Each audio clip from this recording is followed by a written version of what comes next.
de que los británicos votasen a favor de su salida de la Unión Europea. Transcurrido el tiempo, cada vez son más los ciudadanos que se arrepienten del resultado de dicha votación. Por sus cabezas y la de sus representantes políticos del país resuena cada vez más con fuerza la posibilidad de volver a formar parte de la Unión Europea. Un proceso que, si bien se parece ahora más a un relato ficticio, puede convertirse, Nerea, en una materia, en un asunto clave de cara a las elecciones de 2029. Actualmente, y según una encuesta realizada por YouGov, el 55% del pueblo británico quiere volver a unirse a la Unión Europea, frente a un 33% que lo rechaza. Hace 10 años, cuando finalmente se llevó a cabo el referéndum, Reino Unido se presentaba como una economía media con la fortaleza de la libra como su principal baluarte. Este periodo, sin embargo, se ha caracterizado por fuertes políticas restrictivas, con un aumento de las tasas impositivas y una disminución del gasto público.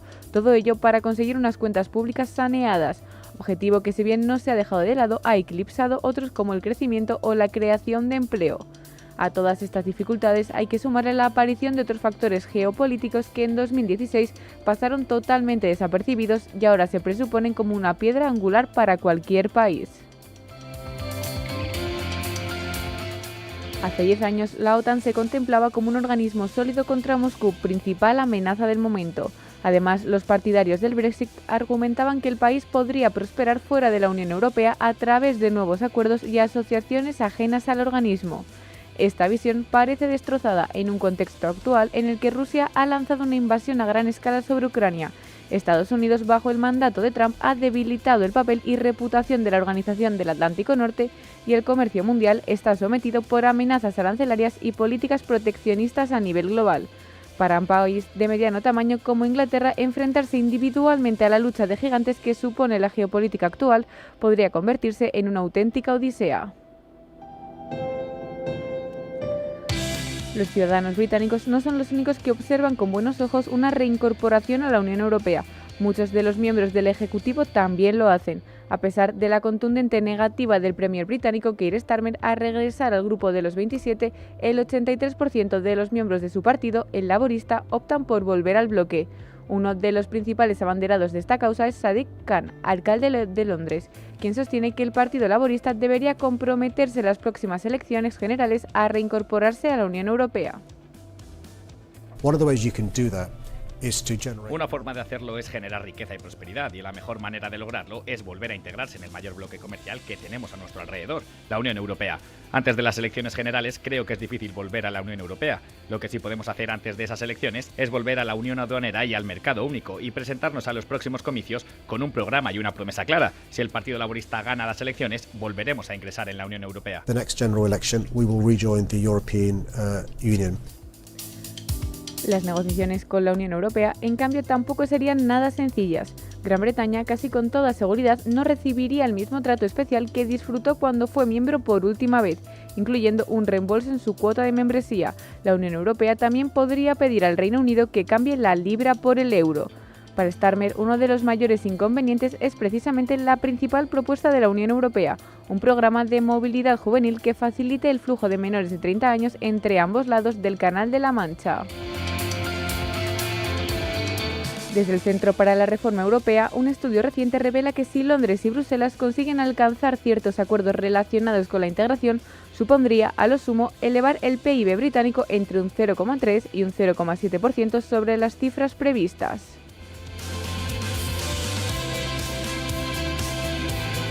Hace justo un año, Keir Starmer, Donald Trump, Reino Unido y Estados Unidos anunciaban el primer gran acuerdo comercial de la guerra arancelaria. Asuntos comerciales. Cuando Estados Unidos impuso sus primeros gravámenes masivos a China en 2018, la lógica era simple: encarecer los productos chinos, reduciría las importaciones, recortaría el déficit comercial bilateral y devolvería la industria a suelo estadounidense. 8 años después, el déficit global americano se mantiene prácticamente inalterado y China, Elena, ha logrado el mayor superávit comercial con el mundo, con el resto del mundo, de su historia. Un análisis publicado la semana pasada por Hunter L. Clark y Gregory Simpson, economistas del Grupo de Investigación y Estadística de la Reserva Federal de Nueva York, ha revelado que pese a los cambios en la política comercial americana respecto a China en 2025, el efecto en la realidad ha sido escaso. El déficit comercial global de Estados Unidos terminó 2025 en 1,2 billones de dólares, prácticamente sin cambios respecto a 2024. Sin embargo, el superávit comercial de China con el resto del mundo ha pasado de 1 billón a 1,2 billones con B de dólares, alcanzando así un nuevo máximo histórico. Así, la política diseñada para castigar a China ha coincidido con el mejor año comercial de su historia. Kevin Hassett, director del Consejo Económico Nacional de Estados Unidos.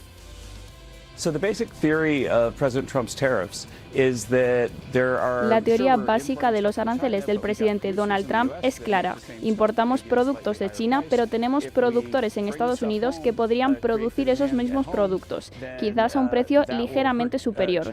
Si traemos los productos a casa y generamos demanda interna, eso perjudicará a China y aumentará los salarios en Estados Unidos y los consumidores estadounidenses se beneficiarán.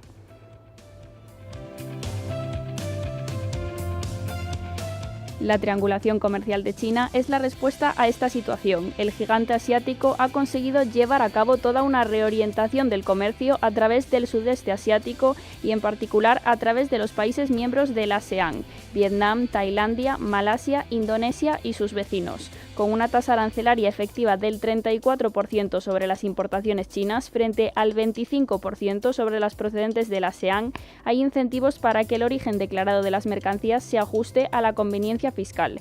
De esta forma, China no vende menos a Estados Unidos, vende diferente. Primero, exporta componentes y bienes intermedios a las fábricas del sudeste asiático que realizan el ensamblaje final y esos productos terminados cruzan el Pacífico etiquetados como Made in Vietnam o Made in Tailandia, esquivando así los aranceles diseñados específicamente para golpear a China. Prueba de ello, mientras el déficit bilateral americano con China se redujo durante 2025, el déficit con los países del ASEAN aumentó en una magnitud muy similar. Simultáneamente, el superávit de China con los propios países del ASEAN ha aumentado un 14% en 2025 hasta los 772.400 millones de dólares.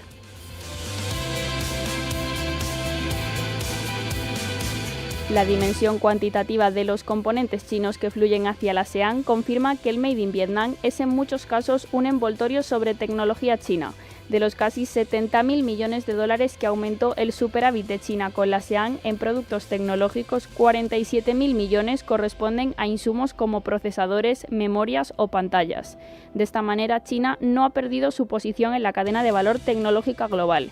Simplemente ha añadido un intermediario geográfico entre su producción y el consumidor americano, y la prueba más evidente de ello aparece en el mercado de los portátiles. En este caso, el déficit americano con la ASEAN en portátiles y tabletas se disparó en 21.000 millones de dólares durante 2025. Simultáneamente, el déficit americano con China en este mismo segmento cayó en 24.000 millones de dólares. Estados Unidos de esta forma no compra menos portátiles, sino que compra los mismos fabricados con los mismos componentes chinos pero ensamblados en Vietnam o en Tailandia.